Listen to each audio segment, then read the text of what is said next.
இல்லாத ஊரிலே அடி ஆண் பூ கேட்பதில்லை. பெண் இல்லாத ஊரிலே கொடிதான் பூ பூப்பதில்லை.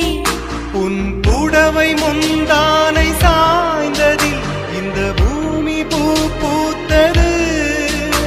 இது கம்பன் பாடாத சிந்தனை, உங்கள் காதோடு யார் சொன்னது? புது வெள்ளை மழை எங்கு பொழிகின்றது. இந்த கொள்ளை நிலா உடல் நனைகின்றது. இங்கு சொல்லாத இடம் கூட குளிர்கின்றது. மனம்